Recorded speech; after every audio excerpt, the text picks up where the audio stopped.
बैठक संपली. प्रीतीचे आईबाबा लज्जेने निघून गेले. माझा भाऊ मला मिठी मारून म्हणाला, तू खूप धैर्य दाखवलंस. पुढचा महिना खूप व्यस्त गेला. प्रीतीने सगळी बनावटी खाती लोन बंद केले. सिम सरेंडर केलं. विजयने मित्रांकडून कर्ज काढून पहिला हप्ता 6.5 लाख दिला. मी रसीद दिली. मी 3ऱ्या बेडरूममध्ये माझी जुनी मैत्रीण शोभा यांना बोलवलं. त्या विधवा होत्या, एकट्या राहायच्या. त्या आनंदाने राहायला आल्या. प्रीती आणि विजय आता माझ्याशी फारसे बोलत नव्हते. प्रीतीच्या डोळ्यात लाज दिसायची, पण मला आता त्याची काही पर्वा नव्हती. मी माझं जीवन परत मिळवलं होतं. मी पुन्हा जुन्या शिक्षक संघात सामील झाले.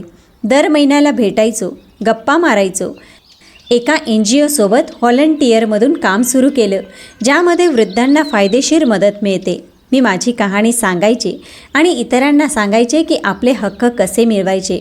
एकदा त्या NGOच्या बैठकीत मी माझा अनुभव सांगितला. सर्वात महत्त्वाचं, जेव्हा कुटुंबातील सदस्य जातो तेव्हा लगेच त्याचे आधार, पॅन, सिम, बँक खाती बंद करा. प्रॉपर्टीची मूळ कागदं बँक लॉकरमध्ये ठेवा. आपली आर्थिक स्वतंत्रता कायम ठेवा. तंत्रज्ञान शिका. मी 64 वर्षी गुगल ड्राईव्ह, फोटो अपलोड शिकले. आणि सर्वात महत्त्वाचं म्हणजे गप्प बसू नका, लढा. तुमचं वय तुमची कमजोरी नाही, अनुभव आहे. त्या दिवशी अनेक वृद्धांनी मला फोन केले, सल्ला मागितला. 3 महिन्यात विजयने पूर्ण 20 लाख रुपये परत केले. मी माझ्या खात्यात जमा केले. माझी नवीन वसियत तयार झाली, सगळं आरवच्या नावावर. एक दिवस प्रीती माझ्याकडे आली, डोळे पाण्याने भरलेले.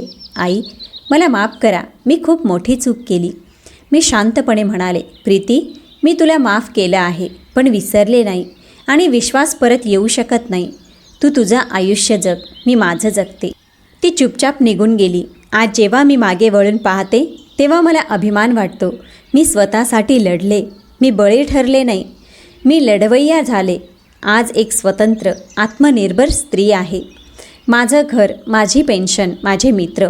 मी शिकले की कुटुंबात राहणं चांगलं, पण स्वतःची ओळख गमावणं अत्यंत वाईट. आजही मी कोथरूडच्या त्या फ्लॅटमध्ये राहते आणि शोभाताई माझ्यासोबत राहतात. आम्ही सकाळी योग, संध्याकाळी फिरायला जातो. विजय आणि प्रीती आता माझ्याशी आदराने वागतात. त्यांना कळले मी कमजोर नाही. जर तुमच्यासोबतही असं काही घडत असेल तर गप्प बसू नका. तुम्ही लढू शकता, जिंकू शकता.